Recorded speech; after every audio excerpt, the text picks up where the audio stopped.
LPG சிலிண்டர்களில் propane வாயு பயன்படுத்தப்படுகிறது. Propane வாயு மணமற்ற வாயு என்பதால் அதில் கசிவு ஏற்பட்டால் அதை கண்டறிய முடியாது. மெர்காப்டன் என்ற துர்நாற்றம் தரும் வேதிப்பொருள் எல்பிஜியுடன் கலக்கப்படுகிறது. இதனால் வாயு கசிவினை கண்டறிய முடியும். ஸோ எல்பிஜியில் மெர்காப்டன் கலக்கிறதுனால எல்பிஜி ரிலீஸ் ஆச்சுன்னா அதில் இருக்கிற மெர்காப்டனும் ரிலீஸ் ஆகும். மெர்காப்டன் கெட்ட வாயு, துர்நாற்றத்தை தரும் வாயு.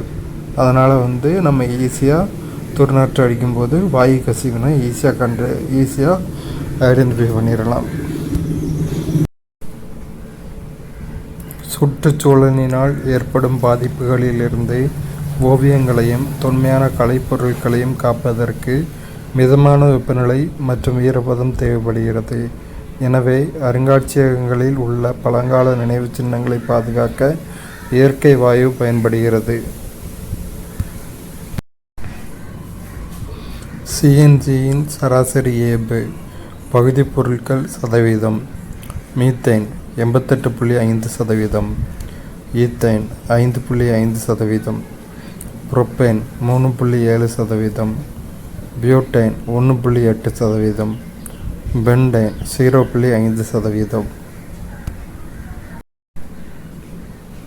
உற்பத்தி வாயு வெவ்வேறு நாடுகளில் வெவ்வேறு பெயர்களில் அறியப்படுகிறது.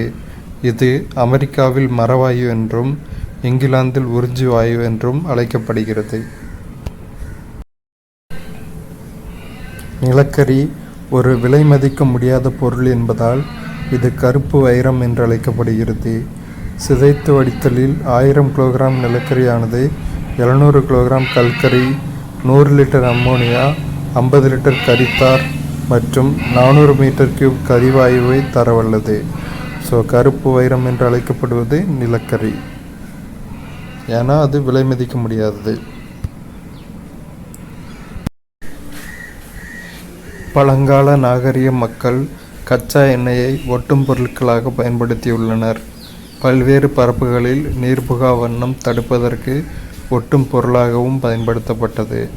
ஸோ கச்சா எண்ணெயை ஒட்டும் பொருளாக பயன்படுத்தியிருக்காங்க. தண்ணி உள்ளே வராததுக்கு தடுக்கிற விதமாக ஒட்டும் பொருளாக கச்சா எண்ணெய் பயன்படுத்தப்பட்டிருக்கு. கச்சா எண்ணெய் தான் பெட்ரோல் டீசல் தயாரிக்கிறதுக்கு ரா மெட்டீரியல். உலகின் முதல் பெட்ரோலிய எண்ணெய் கிணறு 1859ஆம் ஆண்டு அமெரிக்காவில் உள்ள பென்சில்வேனியாவில் தோண்டப்பட்டது. இரண்டாவது எண்ணெய் கிணறு 1867ஆம் ஆண்டு இந்தியாவில் உள்ள அசாமில் மாக்கும் என்ற இடத்தில் தோண்டப்பட்டது. முதல்ல எண்ணெய் கிணறு எங்கே தோன்றினாங்கன்னா அமெரிக்காவில் பென்சில்வேனியா 1859ஆம் ஆண்டு. ரெண்டாவது நம்ம இந்தியாவில் அசாமில் மாக்கும் என்ற அசாம் மாநிலத்தில் மாக்கும் அப்படிங்கிற இடத்துல 1867ஆம் ஆண்டு. பல்வேறு எரிபொருட்களின் கலோரி மதிப்பு. எரிபொருள் கலோரி மதிப்பு: மாட்டுச்சாணக்கட்டி 6000 to 8000 கலோரி, மரம் 17000 to 22000 கலோரி, நிலக்கரி 25000 to 33000 கலோரி, பெட்ரோல் 45000 கலோரி, மண்ணெண்ணெய் 45000 calorie, diesel 45000 calorie, methane 50000 calorie, CNG 50000 calorie, LPG 55000 calorie, வீரிவாயு 35000 to 40000 calorie, hydrogen 1,50,000 calorie. Octane எண், சீட்டேன் எண் வேறுபாடுகள். ஆக்டேன் எண் மதிப்பீடு பெட்ரோலுக்கு பயன்படுகிறது. சீட்டேன் எண் மதிப்பீடு டீசலுக்கு பயன்படுகிறது. ஆக்டேன் எண் பெட்ரோலில் உள்ள ஆக்டேனின் அளவை குறிக்கிறது. சீட்டேன் எண் டீசல் என்ஜினில் உள்ள எரிபொருளின் பற்றவைப்பு தாமத கால அளவை குறிக்கிறது. ஆக்டேன் எண் பென்சின் அல்லது டொலுவின் சேர்ப்பதன் மூலம் பெட்ரோலின் ஆக்டேன் எண்ணை அதிகரிக்க முடியும். அசிட்டோனை சேர்ப்பதன் மூலம் டீசலின் சீட்டேன் எண்ணை அதிகரிக்க முடியும். உயர்ந்த ஆக்டேன் எண் பெற்றுள்ள எரிபொருளின் சீட்டேன் எண் குறைவாக இருக்கும். அதிக சீட்டேன் எண் பெற்றுள்ள எரிபொருளின் ஆக்டேன் எண் குறைவாக இருக்கும்.